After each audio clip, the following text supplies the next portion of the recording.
তো আজকে তোমাদের পদার্থের গঠন চ্যাপ্টারের যে আগের দিন যে আমরা তড়িৎযোজী বন্ধন সম্পর্কে আলোচনা করেছিলাম তার আজকে আমরা সেকেন্ড যে টপিক সেটা আলোচনা করবো, অর্থাৎ তড়িৎযোজী বন্ধন এবং তড়িৎযোজী যৌগের কিভাবে যৌগ গঠন হয় এবং তাদের যোজ্যতা কি হয়, এছাড়া আরো কয়েকটি বিশেষ জিনিস আলোচনা করবো। তো প্রথমে আমরা কি কেলাস সম্পর্কে জানি। কেলাস কাকে বলে? তো কেলাস হচ্ছে তড়িৎযোজী যৌগেরই এক ধরনের গঠন, আর কেলাস জল আছে তার সাথে। তো বিভিন্ন তড়িৎযোজী যৌগের গঠনের মধ্যে কেলাস টাইপের গঠন হচ্ছে একটা বিশেষ টাইপের গঠন। তো কেলাস কি না, নির্দিষ্ট ত্রিমাত্রিক জ্যামিতিক আকার বিশিষ্ট এবং নির্দিষ্ট সংখ্যক সমতল পৃষ্ঠ দ্বারা সীমাবদ্ধ সমসত্ব কঠিন পদার্থের যে দানা তাকে আমরা কি বলি? কেলাস। অর্থাৎ এখানে কেলাস বলতে যেটা বোঝাচ্ছে, যে যৌগটা আমাদের তৈরি হবে তাহলে প্রত্যেকটা যৌগেরই একটা নির্দিষ্ট গঠন থাকবে অবশ্যই।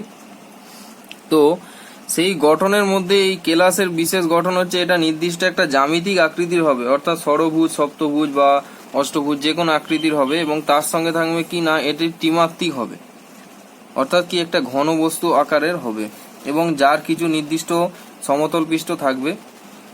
তো সেরকম যে গঠন তৈরি করে যে সমস্ত তড়িৎযোজী পদার্থ তাদের আমরা কি বলি? কেলাস। যেমন হচ্ছে এটা তড়িৎযোজী না ছাড়াও সমযোজী পদার্থ দ্বারাও গঠিত হয়। তো এখানে আমরা তড়িৎযোজী সম্পর্কে প্রথমে আলোচনা করি। যেমন খাদ্য লবণ, ফটকিরি, চিনি ইত্যাদি হচ্ছে কি না একটা বিশেষ টাইপের কেলাস। তো এদের অণুর গঠন স্ট্রাকচারই হচ্ছে এরকম। নেক্সট হচ্ছে কি কেলাস জল। তো কেলাস জল কি হয় না, কেলাসেরই একটা বিশেষ অংশ, অর্থাৎ কেলাসের মধ্যে যখন জলের অণু যুক্ত হয়ে যায় বিভিন্ন উপাদানের সাথে, তো তখন আমরা তাকে কেলাস জল বলি। তাহলে কেলাস জল বলতে কাকে বোঝায় না, কোনো কঠিন পদার্থের সম্পৃক্ত জলীয় দ্রবণ থেকে, অর্থাৎ যে সম্পৃক্ত যে জলীয় দ্রবণ থাকবে সেই জলীয় দ্রবণ থেকে কেলাসের গঠনের সময়, অর্থাৎ জলীয় দ্রবণ যখন কেলাস গঠন হবে তাহলে সেই গঠনের সময় কঠিন পদার্থের প্রতিটি অণুতে একটি নির্দিষ্ট সংখ্যক জলের অণু যুক্ত হয়ে যায়। অর্থাৎ জলের অণুর সঙ্গে কিন্তু ওই কঠিন পদার্থের যে কেলাসের অণু সেটা একটা বন্ধন তৈরি করে তার মধ্যে আবদ্ধ থেকে যায়। তো এই অবস্থায় যে টাইপের কেলাস একটা গঠিত হয় তো তাদের আমরা কি বলবো? কেলাস জল। তো কেলাস জল ছাড়াও আর একটা কেলাস আছে যেটা হচ্ছে শোধক কেলাস। তাহলে শোধক কেলাস মানে হচ্ছে সেখানে জল থাকে না, যেমন যেটা আগে আলোচনা করলাম চিনি, খাদ্য লবণ, ফটকিরি ইত্যাদি ইত্যাদি, তুঁতে। কিন্তু কেলাস জল বলতে যখন কোনো নির্দিষ্ট কেলাসের মধ্যে যখন জলের অণুও যুক্ত থাকে, যেমন হচ্ছে কি, যেমন তুঁতে মানে হচ্ছে কি ব্লু ভিট্রিয়ল, অর্থাৎ CuSO4 5H2, অর্থাৎ কপার সালফেট থাকবে এবং তার সাথে কি 5 অণু জল থাকবে। হোয়াইট ভিট্রিয়ল কি জিঙ্ক সালফেট থাকবে, তার সাথে 7 অণু জল থাকবে। তাহলে এখানে কেলাস জল বলতে কেলাস থাকবে এবং তার সঙ্গে জলের অণু কিন্তু যুক্ত থাকবে। নেক্সট হচ্ছে তড়িৎযোজী পদার্থের যেটা সব থেকে ভাইটাল একটা বিষয়, সেটা হচ্ছে কি যোজ্যতা। অর্থাৎ যোজ্যতা কাকে বলে এবং যোজ্যতা কি করে নির্ণয় করা যায়। তাহলে যোজ্যতা আগে কাকে বলে? যত সংজ্ঞাগত দিক থেকে যোজ্যতা বলতে বোঝায় না কোনো মৌলের একটি পরমাণু যে কটি হাইড্রোজেন পরমাণুর সঙ্গে যুক্ত হতে পারে, অর্থাৎ যে কোনো মৌলের একটা পরমাণু যটা হাইড্রোজেন পরমাণুর সাথে যুক্ত হতে পারে, অথবা হাইড্রোজেন ঘটিত কোনো যৌগের অণুতে থেকে যে কটি হাইড্রোজেন অণুকে প্রতিস্থাপন করতে পারা যায়, অর্থাৎ যে কটি হাইড্রোজেন অণুকে পৃথক করে রাখতে পারা যায় কোনো একটা হাইড্রোজেন ঘটিত যৌগ থেকে, তো সেই সংখ্যাকে আমরা কি বলি? ওই পরমাণু, ওই মৌলের যোজ্যতা। অর্থাৎ এটা তো গেল সংজ্ঞাগত ব্যাপার। তাহলে যোজ্যতা আমরা নির্ণয় করব কি করে না, পরমাণুর যে আমাদের একটা বিভিন্ন কক্ষপথ থাকে, আমরা আগেই জেনেছি যে পরমাণুর দুটো অংশ, একটা হচ্ছে কি নিউক্লিয়াস কেন্দ্রকে থাকে এবং হচ্ছে কি একটা কক্ষপথ। তাহলে কক্ষপথ বিভিন্ন থাকতে পারে, যেমন 7টা কক্ষপথ আছে, KLMNOPQ। তো সেই 7টা কক্ষপথের মধ্যে সর্ববহিষ্ঠ যে কক্ষপথ থাকে যে কোনো পরমাণুর ক্ষেত্রে, এটা যে কোনো কক্ষপথ হতে পারে, তাদের আমরা কি বলি না যোজক কক্ষপথ, অর্থাৎ যোজন কক্ষ হচ্ছে সর্ববহিষ্ঠ কক্ষকে আমরা বলে থাকি। তাহলে প্রত্যেকটা কক্ষতেই কিছু সংখ্যক করে ইলেকট্রন আবদ্ধ থাকে, তাহলে সেটা সংখ্যা অবশ্যই নির্দিষ্ট থাকবে, কিন্তু সর্ববহিষ্ঠ কক্ষে সাধারণ পরমাণুর ক্ষেত্রে কিন্তু ইলেকট্রন সংখ্যা নির্দিষ্ট নয়, অর্থাৎ ইলেকট্রন সংখ্যা সাধারণত যা থাকা উচিত তার থেকে কম থাকে অথবা বেশি থাকে। তাহলে সেই যে আমাদের যে যোজন কক্ষে যে ইলেকট্রন সংখ্যা থাকবে, অর্থাৎ যতগুলো ইলেকট্রন ওই যোজন কক্ষে ঘূর্ণায়মান অবস্থায় থাকবে তাদেরকে আমরা কি বলবো? যোজক ইলেকট্রন। এবং এই যোজক ইলেকট্রনই কিন্তু নির্ধারণ করে যে ওই পরমাণুর যোজ্যতা কত, অর্থাৎ ওই যোজক কক্ষে যতগুলি ইলেকট্রন থাকে তাহলে তাদেরকে আমরা কি বলবো? ওই পরমাণুর যোজ্যতা। এখানে যোজ্যতা নির্ণয়ের দুটো প্রসেস আছে। একটা হচ্ছে কি, যদি যোজন কক্ষে ইলেকট্রন সংখ্যা 4 বা 4-এর কম হয় তাহলে তার নিয়ম আলাদা, আর যদি 4-এর বেশি হয় তাহলে তার নিয়ম আলাদা। তাহলে যোজন কক্ষে যোজ্যতা নির্ণয়ের কোনো মৌলের যোজ্যতা নির্ণয়ের ক্ষেত্রে যদি যোজন কক্ষে ইলেকট্রন সংখ্যা 4 বা 4-এর কম হয় তাহলে মৌলের যোজ্যতা কত হবে না যোজন কক্ষে ইলেকট্রন সংখ্যা, অর্থাৎ যোজন কক্ষে যতগুলি ইলেকট্রন থাকবে ততগুলি কিন্তু হবে তার যোজ্যতা। ধরা যাক আমাদের সোডিয়ামের ক্ষেত্রে যোজন কক্ষে অর্থাৎ যে বাইরের কক্ষ সেই কক্ষটাতে একটি মাত্র ইলেকট্রন থাকে, তাহলে সোডিয়ামের যোজ্যতা হবে কত 1। ক্লোরিনের ক্ষেত্রেও একই। ক্লোরিনের ক্ষেত্রে কি হয় না ক্লোরিনের বাইরে হচ্ছে 7টি ইলেকট্রন থাকে, তাহলে সেটা নেক্সট পর্যায়ে পড়বে। সেটা তাহলে কি করে নির্ণয় করব না নেক্সট পর্যায়ে কি বলছে না যেখানে যোজন কক্ষে ইলেকট্রন সংখ্যা যদি 4-এর থেকে বেশি হয়ে যায় তাহলে তার যোজ্যতা নির্ণয় করার প্রসেস হচ্ছে কি না মৌলের যোজ্যতা সমান 8 মাইনাস যোজন কক্ষে ইলেকট্রন সংখ্যা। যেহেতু আমরা আগে জেনেছি যে নিউল্যান্ডের অষ্টক সূত্র থেকে কোনো তড়িৎযোজী কোনো যৌগ গঠনের সময় কোনো মৌলের একটি পরমাণু তার কাছাকাছি কোনো নিস্তড়িত পরমাণু যেমন হচ্ছে কি নোবেল গ্যাসের পরমাণু ইলেকট্রন স্ট্রাকচার পেতে চায়, তো সেই জন্য কি করতে চায় না সে তার সর্ববহিষ্ঠ কক্ষে সবসময় 8টা ইলেকট্রন রাখতে চায়। তাহলে 8টা ইলেকট্রন রাখতে গেলে কি হবে না কিছু কিছু এই পরমাণুগুলো সাধারণত ইলেকট্রন গ্রহণ করবে অথবা ইলেকট্রন ত্যাগ করবে। তো যারা ইলেকট্রন গ্রহণ করে সেই গ্রহণ যারা করে তাদের ক্ষেত্রে আমরা দেখি যে ইলেকট্রন সংখ্যা সর্ববহিষ্ঠ কক্ষে সবসময় 4-এর থেকে বেশি হয়। তাহলে তাদের ক্ষেত্রে যোজ্যতা নির্ণয় করতে এটা অবশ্যই অধাতুর ক্ষেত্রে হয়ে থাকে, আর ধাতুর ক্ষেত্রে কিন্তু অবশ্যই ইলেকট্রন সংখ্যা 4-এর কম হবে অথবা 4-এর সমান হবে। তাহলে এই অধাতুর ক্ষেত্রে যখন আমরা যোজ্যতা নির্ণয় করতে যাবো তাহলে এদের তো যোজন কক্ষে ইলেকট্রন সংখ্যা 4-এর থেকে বেশি হয়, তাহলে এদের কি করে নির্ণয় করব না আমাদের ম্যাক্সিমাম কটা ফিল আপ করতে হবে না 8টা, তাহলে কটা কম আছে সেটা আমরা জেনে নেবো। অর্থাৎ ম্যাক্সিমাম আমাদের 8টা ইলেকট্রন রাখতে হবে যোজন কক্ষে, তবেই সেটা একটা নোবেল গ্যাসের স্ট্রাকচার পাবে ইলেকট্রন স্ট্রাকচার।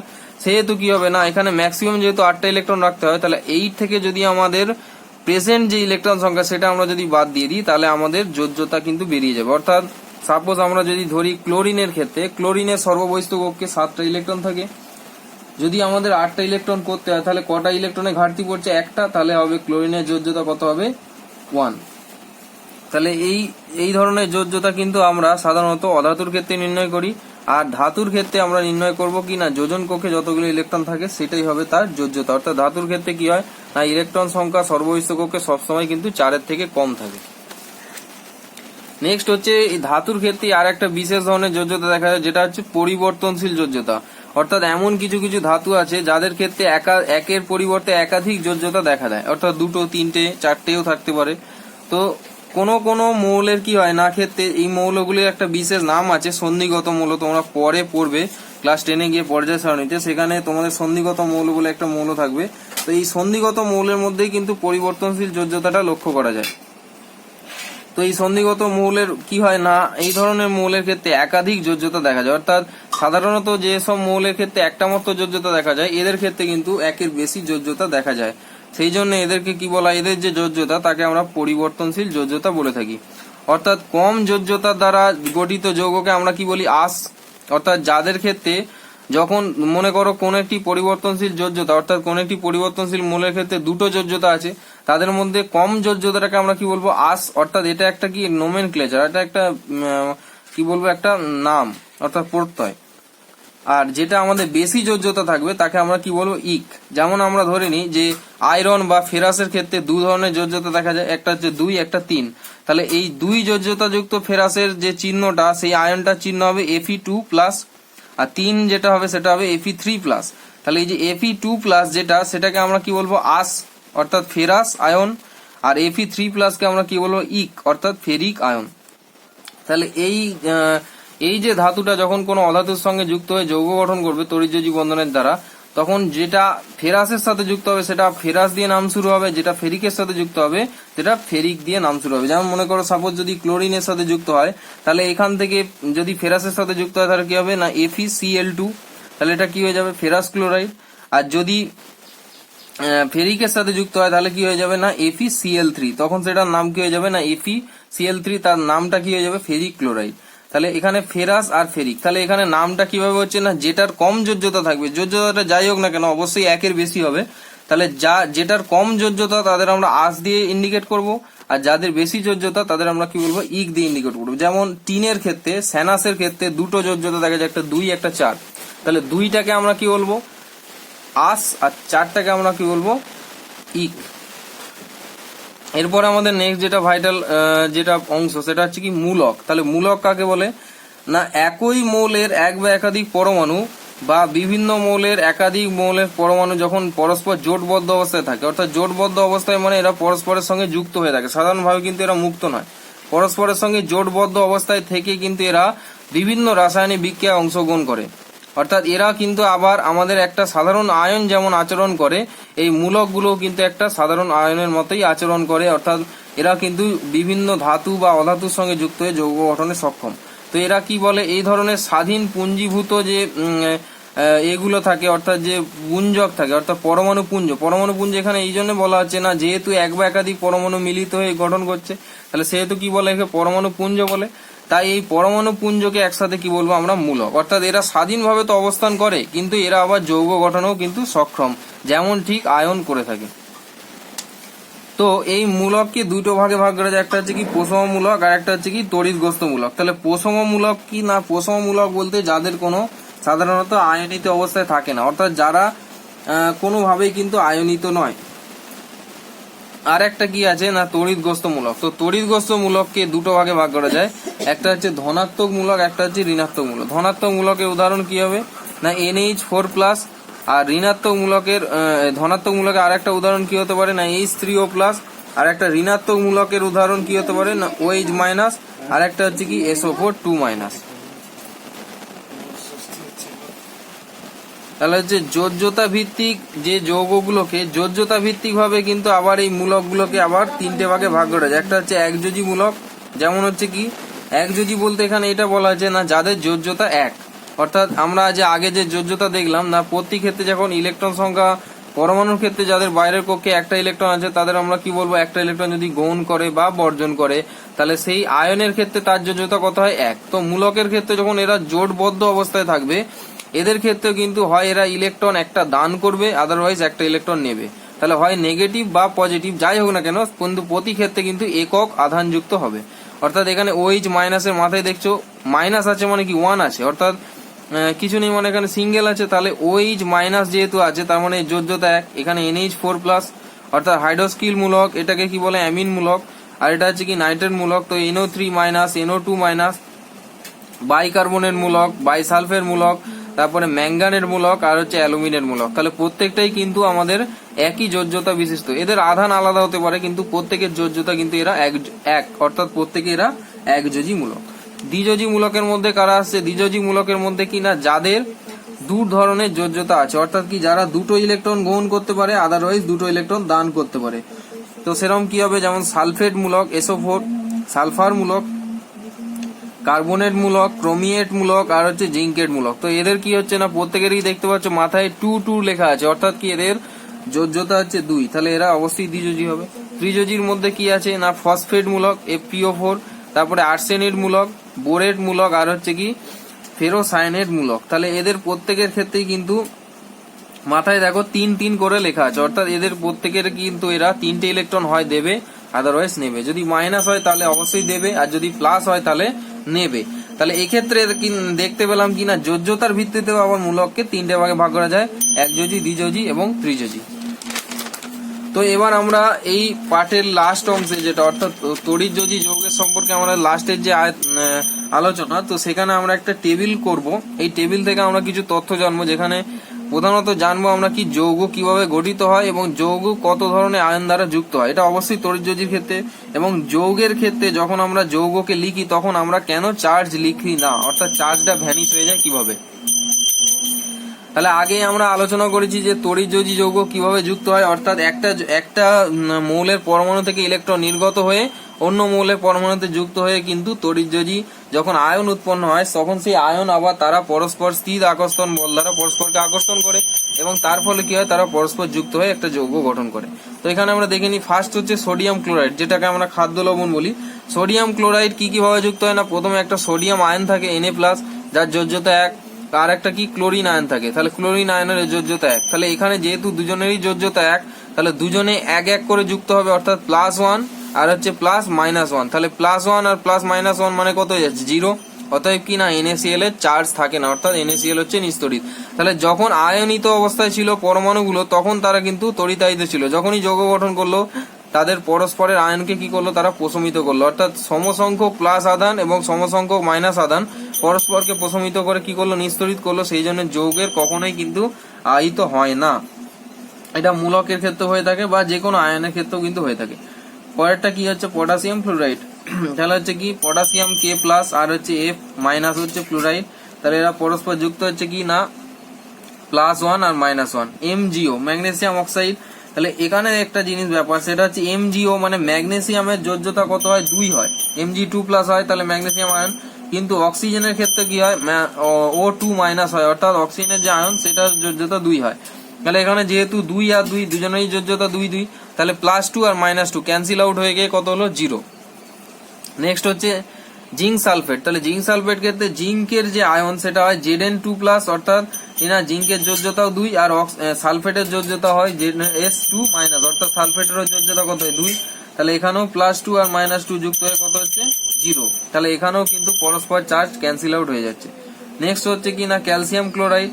তো ক্যালসিয়াম ক্লোরাইডে ক্যালসিয়ামের আয়ন কত হয় না Ca+2 আর হচ্ছে তাহলে এর যোজ্যতা কত হবে, অবশ্যই 2। আর ক্লোরিনের যোজ্যতা আমরা পেয়েছিলাম কত 1, অর্থাৎ Cl-। এখানে একটা ব্যাপার হচ্ছে কি, যেহেতু ক্যালসিয়াম হচ্ছে 2+, অর্থাৎ ক্যালসিয়ামের মধ্যে কটা ইলেকট্রনের ঘাটতি আছে, 2টো ইলেকট্রনের ঘাটতি আছে। তাহলে ক্যালসিয়ামের যদি 2টো ইলেকট্রনের ঘাটতি থাকে, ক্লোরিন কিন্তু একটা ক্লোরিনের পরমাণু কিন্তু একটাই ইলেকট্রন দিতে পারে। তাহলে একটা ক্লোরিনের পরমাণু যদি একটা ইলেকট্রন দিতে পারে, তাহলে এখানে আর একটা ঘাটতি রয়ে যাচ্ছে। সেই কারণে কি হয় না, একটা ক্যালসিয়াম পরমাণু 2টো ক্লোরিন পরমাণুর সাথে যুক্ত হয়। অর্থাৎ একটা যদি আমরা এখানে Ca ধরি, তাহলে একটা Ca আর একটা Cl এবং আর একটা Cl, তাহলে 2টো Cl থেকে একটা একটা মাইনাস হলে কি হচ্ছে 2-, আর এখানে 2+। তাহলে এখান থেকে একটা ইলেকট্রন এখানে প্রতিস্থাপিত হবে আর এখান থেকে আর একটা ইলেকট্রন এখানে প্রতিস্থাপিত হবে। অর্থাৎ 2টো আলাদা আলাদা ক্লোরিন পরমাণু থেকে একটা একটা করে ইলেকট্রন ক্যালসিয়াম পরমাণুতে যুক্ত হয়ে গিয়ে কি হবে না পরস্পর যৌগ গঠন করবে।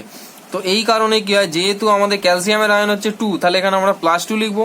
কিন্তু ক্লোরিনের যে আয়ন সেটা হচ্ছে কত -1, তাহলে সেখানে কি হয় ক্লোরিনের 2টো পরমাণু যুক্ত হয়েছে, ওই জন্য আমরা বাইরে কত লিখবো 2 × -1, অর্থাৎ সেই একই ব্যাপার +2 আর -2 হয়ে গিয়ে কত হয়ে যাচ্ছে 0। তাহলে আলটিমেটলি আমরা দেখতে পাচ্ছি যে যৌগ কিন্তু কোনো ভাবেই কিন্তু আয়নিত হচ্ছে না। নেক্সট আমরা সোডিয়াম অক্সাইডের ক্ষেত্রেও দেখছি, সোডিয়ামের ক্ষেত্রে আমাদের চার্জ কত হয়, সোডিয়াম Na+ হয়, তাহলে যোজ্যতা হবে 1, কিন্তু অক্সিজেনের কত হয় -2। এখানে ব্যাপারটা কিন্তু উল্টো হয়ে গেল, অর্থাৎ সোডিয়াম একটা ইলেকট্রন নিতে পারে, তাই তো, সোডিয়াম একটা ইলেকট্রন নিতে পারে, কিন্তু অক্সিজেন হচ্ছে 2টো ইলেকট্রন ছাড়তে পারে। যেহেতু অক্সিজেনের 2টো ইলেকট্রন আছে, তাহলে সোডিয়াম যেহেতু একটা ইলেকট্রন নিতে পারে, তাহলে অক্সিজেনের যে একটা ইলেকট্রন একটা সোডিয়ামে যাবে, আবার একটা সোডিয়াম পরমাণুকে এর সঙ্গে যুক্ত করতে হবে। অর্থাৎ অক্সিজেনের একটা ইলেকট্রন 2টো ইলেকট্রন 2টো সোডিয়াম আয়নে কিন্তু গিয়ে প্রতিস্থাপিত হবে। তাহলে এইভাবে কিন্তু এরা যৌগ গঠন করবে। তাহলে এখানে আমরা দেখতে পাচ্ছি কি না, সোডিয়ামে যেহেতু 2টো আয়ন যুক্ত হয়েছে, তাহলে আমরা বাইরে কত লিখবো 2 × +1। আর এখানে যেহেতু অক্সিজেনে একটাই আয়ন ছিল, সেহেতু আমরা কত লিখবো -2। তাহলে +2 আর -2 কত হচ্ছে 0। অ্যালুমিনিয়াম অক্সাইডের ক্ষেত্রে Al2O3 অ্যালুমিনিয়ামের চার্জ কত হয়, এখানে Al3+, আর অক্সিজেনের কত হয় O2-। তাহলে অ্যালুমিনিয়ামের যোজ্যতা 3 আর অক্সিজেনের কত 2। তাহলে এখানে দেখো, যদি আমরা 3-2 কে যদি আমরা শূন্যতে আনতে চাই, তাহলে আমাদের এখানে যে আমাদের অ্যালুমিনিয়ামটা থাকবে, অ্যালুমিনিয়াম কি করে না, অ্যালুমিনিয়াম কি চায় না, 3টে তার ইলেকট্রন চায়। তাহলে 3টে ইলেকট্রন যেমন চাই, এখানে কি হবে না 2টো অর্থাৎ কি এখানে আমাদের 3টে অক্সিজেন পরমাণু তাহলে যুক্ত হবে। একটা হচ্ছে কি O2, একটা হচ্ছে O2। এবার এখানে একটা ব্যাপার, যখনই আমাদের 3টে অক্সিজেন আয়ন যুক্ত হলো, তখন এখানে দেখা যাচ্ছে যে এখানে টোটাল মিলিয়ে আমাদের ইলেকট্রন কটা তৈরি হলো, 3 × 6টা ইলেকট্রন। কিন্তু আমাদের যে অ্যালুমিনিয়াম সেটা মাত্র 3টে ইলেকট্রন নেবে, তাহলে বাকি 3টে ইলেকট্রন নিতে গেলে আর একটা আমাদের অ্যালুমিনিয়াম আয়নকে যুক্ত করতে হবে। অর্থাৎ এখান থেকে যে 3টে ইলেকট্রন, অর্থাৎ এর থেকে মনে করো 2টো আর এর থেকে একটা যুক্ত হলো, আবার এর থেকে বাকি একটা আর এর থেকে একটা, তাহলে এইভাবে কিন্তু এরা পরস্পর যুক্ত হচ্ছে। তাহলে এখানে কি আরেকবার বলছি, আমি রিপিট করছি, অ্যালুমিনিয়ামের একটা অ্যালুমিনিয়াম পরমাণু আয়নের ক্ষেত্রে 3টে ইলেকট্রন চাই সেটাকে প্রতিস্থাপিত করার জন্য। আর একটা অক্সিজেন কটা ইলেকট্রন ত্যাগ করতে পারে, 2টো। তাহলে এখানে যদি আমরা একটা অক্সিজেন নিই আর একটা ইলেকট্রন একটা যদি অ্যালুমিনিয়াম নিই, তাহলে সেক্ষেত্রে একটা অ্যালুমিনিয়ামে ঘাটতি রয়ে যাচ্ছে। সেক্ষেত্রে আমরা যদি আবার একটা অক্সিজেন পরমাণু আয়নকে যুক্ত করি, সেখানে আবার একটা ইলেকট্রন এক্সেস হয়ে যাচ্ছে। তাহলে সেটাকে বাঁচাতে গেলে আবার আমাকে একটা অ্যালুমিনিয়াম নিতে হচ্ছে। তাহলে আবার অ্যালুমিনিয়াম নিতে হলে আবার সেখানে আমরা দেখতে পাচ্ছি যে 2টো আমাদের কি হচ্ছে ইলেকট্রনের ঘাটতি থেকে যাচ্ছে। তাহলে সেই জন্য আবার আমাদের একটা কিন্তু অক্সিজেন আয়নকে যুক্ত করতে হবে। অর্থাৎ আলটিমেটলি দেখা যাচ্ছে না এখানে 3টে অক্সিজেন আয়ন যুক্ত হচ্ছে আর সাথে সাথে 2টো অ্যালুমিনিয়ামের আয়ন যুক্ত হচ্ছে, তাহলে এখানে তবেই কিন্তু গিয়ে চার্জটা প্রশমিত হবে। তাহলে 2 × 3+ আর 3 × 2-, তাহলে এখানে কত হচ্ছে 0। অ্যালুমিনিয়াম ফ্লোরাইডের ক্ষেত্রে অ্যালুমিনিয়ামের আগেই বলেছি আমরা +3 হয়, ফ্লুরিনের ক্ষেত্রে কত হয় 1। তাহলে অ্যালুমিনিয়ামের 3টে আয়ন, একটা আয়ন ফ্লুরিনের 3টে আয়নের সাথে যুক্ত হবে, অর্থাৎ একটাটা কি হবে Al3+, তাহলে এখান থেকে F-, আবার একটা F-, আবার একটা F-, অর্থাৎ কি না অ্যালুমিনিয়ামের যে 3টে ইলেকট্রনের চাহিদা ছিল সেটা এরা কি কার থেকে নেবে, ফ্লুরিনের 3টে ফ্লুরিনের আয়ন থেকে 3টে নিয়ে নেবে। তাহলে এখানে 3টে যেহেতু যুক্ত হচ্ছে, তাহলে অ্যালুমিনিয়ামের জন্য কত হবে +3, আর 3টে ফ্লুরিনের জন্য কত হবে না 3 × -1 = 0। KCl এর ক্ষেত্রে কি হচ্ছে না KCl এ পটাশিয়ামের +1 আর ক্লোরিনে কত হচ্ছে -1, তাহলে +1 - 1 ক্যান্সেল হয়ে 0। ক্যালসিয়ামের ক্ষেত্রে কি হচ্ছে ক্যালসিয়ামের 2+ হয়, অর্থাৎ ক্যালসিয়ামের যে চার্জ হয় সেটা 2+, অক্সিজেনের ক্ষেত্রে 2- হয়, তাহলে এরাও পরস্পর ক্যান্সেল আউট হয়ে গিয়ে কত হয়ে যাচ্ছে 0। অর্থাৎ এখানে কিন্তু আদার কোনো আয়ন যুক্ত হচ্ছে না, একটাতেই কিন্তু কাজ মিটে যাচ্ছে। এখানে দেখো সিলভার ক্লোরাইডের ক্ষেত্রে এজির হয় যোজ্যতা হয় কত 1, অর্থাৎ Ag+ আয়ন দেয় আর Cl- আয়ন দেয়, তাহলে যোজ্যতা 1, দুজনেরই যেহেতু যোজ্যতা 1 তাহলে একটা আয়ন যুক্ত হয়ে কিন্তু যৌগ গঠন করছে। নেক্সট হচ্ছে ফেরাস ক্লোরাইডের ক্ষেত্রে, ফেরাস ক্লোরাইড কেন বলা হচ্ছে না, এখানে দেখো যে আয়নটা আমরা লিখেছি সেটা হচ্ছে, যেহেতু আমরা আগে পড়েছি যে Fe 2টো যোজ্যতা হয়, এখানে আমরা দেখাচ্ছি, অর্থাৎ এখানে একটা যোজ্যতা আর এদিকে নিচে একটা যোজ্যতা, তাহলে যেটা যোজ্যতা হচ্ছে 2 তাদের আমরা কি বলবো আস, অর্থাৎ যার কম যোজ্যতা তাদের আমরা কি বলবো আস, আর যাদের বেশি যোজ্যতা তাদের আমরা কি বলবো ইক। তাহলে এখানে এই যে ফেরাস যেহেতু যোজ্যতা 2, তাহলে এই আয়নটাকে আমরা কি বলবো ফেরাস আয়ন, তাহলে Fe2+, আর এখানে ক্লোরিনের একটার সঙ্গে যুক্ত হয়, অর্থাৎ ক্লোরিন এখানে দেখো এখানে ক্লোরিনের যোজ্যতা 1 আর F এর যোজ্যতা কত 2, তাহলে তার মানে কি বলতে যাচ্ছে ক্লোরিনের 2টো আয়নকে এই ফেরাসের সঙ্গে যুক্ত হতে হবে তবেই কিন্তু যৌগ গঠন করবে। সেই জন্য এখানে কি সংকেতটা FeCl2 যুক্ত হয়েছে, অর্থাৎ F এর একটা আর Cl এর কটা 2টো, তাহলে F এর যদি একটা হয় +2 আর Cl এর যদি 2টো হয় তাহলে 2 × -1 মানে 0।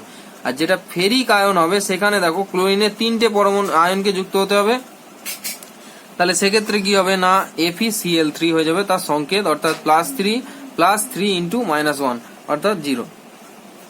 কিউপিক অক্সাইড, তো কিউপিক অক্সাইডের ক্ষেত্রে কিউপ্রাস অক্সাইড, তো এখানে দেখো কপারেরও 2টো, একটা হচ্ছে 1 একটা হচ্ছে 2, তাহলে একটা হচ্ছে কিউপ্রাস একটা হচ্ছে কিউপ্রিক। তাহলে কিউপ্রাসের ক্ষেত্রে কি বলছে না এখানে কিউপ্রাসের যে আয়নটা সেটা হচ্ছে Cu+, আর অক্সিজেনের কত হয় 2-, অর্থাৎ কিউপ্রাসের 2টো আয়ন অক্সিজেনের একটা আয়নের সঙ্গে যুক্ত হবে, তাহলে এখানে 2 × +1 আর হচ্ছে -2 সমান হচ্ছে কত 0। আর কিউপিকের ক্ষেত্রে আমাদের এখানে দেখতেই পাচ্ছি কিউপিকের আয়নটা যেটা তৈরি হচ্ছে সেটা কি না Cu2+, আর অক্সিজেনের ক্ষেত্রে কি না O2-, তাহলে পরস্পরকে আলটিমেটলি প্রশমিত করছে, একটা আয়নেই কাজ মিটে যাচ্ছে, তাহলে এখানে কি হবে +2 × -2 সমান হচ্ছে কত 0। সিমিলারলি যোজ্যতা আর ক্লোরাইডের যেহেতু একটাই যোজ্যতা, তাহলে এখানে কিউপাস ক্লোরাইড যখন যৌগ গঠন করবে তখন CuCl, অর্থাৎ এখানে কোনো আদার্স কোনো আয়নের কিন্তু দরকার নেই। ফেরিক অক্সাইডের ক্ষেত্রে দেখো এখানে যে আয়নটা লেখা আছে ফেরিক অক্সাইড একদম সম্পূর্ণ কি না আগে আমরা আলোচনা করলাম একটা ফেরিক অক্সাইডের ক্ষেত্রে এখানে দেখো অক্সিজেনের যেহেতু 2টো আর হচ্ছে ফেরিকের কটা আছে 3টে, ঠিক এটা অ্যালুমিনিয়াম এর মতো একদম, তাহলে ফেরিকের যেহেতু 3টে আছে তার মানে ফেরিকের এখানে আমাদের কটা আয়ন লাগবে 2টো আয়ন লাগবে Fe3+, আর এখানে অক্সিজেনের কটা লাগবে অক্সিজেনের লাগবে 3টে, তাহলে O2-, অর্থাৎ এখান থেকে 2টো যাবে আর এখান থেকে যাবে একটা, আর এখান থেকে একটা আসবে এতে আর এখান থেকে 2টো যাবে এতে, অর্থাৎ কি না 3টে অক্সিজেন আয়ন 2টো ফেরিক আয়নের সাথে যুক্ত হয়ে কিন্তু ফেরিক অক্সাইড তৈরি করছে, অর্থাৎ কি না এখানে সালে 2 × 3+ হবে আর 3 × 2- হবে, তাহলে এখানে কি হচ্ছে আলটিমেটলি 0। নেক্সট হচ্ছে কি না স্যানাস আর স্যানিক, তাহলে স্যানাস হচ্ছে কি না Sn2+, অর্থাৎ এখানে দেখো স্যানাস বলতে এখানে টিনকে বোঝাচ্ছে, টিনের হচ্ছে রাসায়নিক নাম স্যানাস। তো এখানে এই যে স্যানাস যেটা লেখা আছে তো এটা হচ্ছে যোজ্যতা সব থেকে কম, সেই জন্য আস লেখা হয়েছে, আর এর যোজ্যতা বেশি বলে ইক লেখা হয়েছে, তাহলে এখানে Sn2+ কে আমরা কি লিখবো স্যানাস আয়ন, স্যানাস আয়নের যোজ্যতা 2, আর ক্লোরিনের ক্ষেত্রে কত না ক্লোরিনের 1, তাহলে এখানে একটা স্যানাস আয়নের সাথে যুক্ত হচ্ছে কটা না 2টো ক্লোরিন, অর্থাৎ Cl এর 2টো আয়ন থেকে সে 2টো ইলেকট্রন নেবে তবেই কিন্তু যৌগ গঠন হবে, তাহলে 2+ আর 2 × -1 তাহলে কত হয়ে যাচ্ছে 0। স্যানিকের ক্ষেত্রে এখানে যোজ্যতা যেহেতু 4 আর ক্লোরিনের যেহেতু 1, তাহলে এখানে একটা স্যানিক আয়ন পিছু ক্লোরিন লাগবে কটা না 4টে। তাহলে এখানে 4টে ক্লোরিনের সাথে 4টে ক্লোরিন থেকে একটা একটা করে ইলেকট্রন নিয়ে সে তার 4টে ঘাটতি পূরণ করবে। তাহলে এখানে সংকেতটা কি হয়ে যাবে +4 ইন্টু -1, তাহলে হচ্ছে 0। নেক্সট হচ্ছে আমরা কিছু জানবো যে মূলকের সাথে কিভাবে যুক্ত হয়, যেমন হাইড্রোস্কিল মূলক অর্থাৎ ফেরাস অক্সাইড। তাহলে ফেরিক অক্সাইড এখানে ফেরিক আয়ন লেখা আছে, আর এটা হচ্ছে হাইড্রোস্কিল মূলক। হাইড্রোস্কিল মূলকের চার্জ কত হয় না -1। তাহলে এখানে একটা ফেরিক অক্সাইডকে প্রশমিত করতে গেলে কটা আমাদের হাইড্রোস্কিল লাগছে, OH- 3টে লাগছে, অর্থাৎ OH-, তাহলে 3টের থেকে একটা একটা করে ইলেকট্রন নেবে, তাহলে এদের একটা পুঞ্জ তৈরি করবে। অর্থাৎ এটা তো একটা আয়ন না, এটা একটা আয়ন পুঞ্জ, তাহলে যেটাকে আমরা কি বলছি মূলক। তাহলে এখানে +3 ইন্টু -1 সমান হচ্ছে কত 0। নেক্সট হচ্ছে ক্যালসিয়াম বাইকার্বনেটের ক্ষেত্রে, বাইকার্বনেট একটা মূলক, বাইকার্বনেটের যোজ্যতা কত হয় 1 আর চার্জ কত হয় -1। আর ক্যালসিয়ামের ক্ষেত্রে কত হয় না +2। তাহলে এখানে একটা ক্যালসিয়াম পিছু কটা লাগছে, দুটো বাইকার্বনেট লাগছে, সংকেত কত হবে না CaHCO2+। অর্থাৎ যেটা যতবার লাগছে তার নিচে কিন্তু এই নিউমেরিক্স গুলো যুক্ত হয়ে যাচ্ছে। এখানে দেখো বাইকার্বনেট মূলক দুটো লাগছে, সেজন্য আমরা ব্যাকেট দিয়ে লিখেছি। তাহলে ব্যাকেট কেন দিয়েছি না, এটা সম্পূর্ণটা একটা মূলক, সেই জন্য আমরা এটাকে ব্যাকেটের মধ্যে রেখেছি। আর এটা হচ্ছে কি না একটা ধাতব আয়ন, তাহলে এটাকে আমরা আলাদা রাখবো। অর্থাৎ একটা পিছু আমাদের দুটো বাইকার্বন লাগছে, সেই জন্য আমরা নিচে কত লিখেছি 2। নেক্সট হচ্ছে ক্যালসিয়াম হাইড্রোক্সাইড। তো ক্যালসিয়াম হাইড্রোক্সাইড ক্ষেত্রে এটাকে আমরা চুন জল বলে থাকি। তো ক্যালসিয়াম হাইড্রোক্সাইড যেটা বলা হয়েছে, তো এটাতে ক্যালসিয়ামের একটা সাথে কটা যুক্ত হচ্ছে না, ক্যালসিয়ামের একটা এর সাথে হাইড্রোক্সিলের দুটো যুক্ত হচ্ছে, তাহলে দুটো যুক্ত হয়ে দুটো থেকে একটা একটা করে ইলেকট্রন যাবে গিয়ে ক্যালসিয়ামের আয়নকে প্রশমিত করবে। সেই জন্য এখানে দেখো যে সংকেতটা লেখা হয়েছে ক্যালসিয়াম আর হাইড্রোক্সিলের নিচে পাশে কত লেখা আছে 2, অর্থাৎ দুটো যেহেতু হাইড্রোক্সিল মূলক যুক্ত হয়েছে। নেক্সট হচ্ছে কি না সোডিয়াম বাইকার্বনেট। সোডিয়ামের কত যোজ্যতা কত 1, অর্থাৎ আয়নটা হচ্ছে Na+, আর বাইকার্বনেটের যেটা ছিল সেটা হচ্ছে কত না HCO3-, অর্থাৎ এরও যোজ্যতা 1, সেই জন্য একটা মূলকই যুক্ত হয়েছে, সেই জন্য এখানে কোনো নিচে নিউমেরিক্স দেওয়া নেই, অর্থাৎ +1 -1 = 0।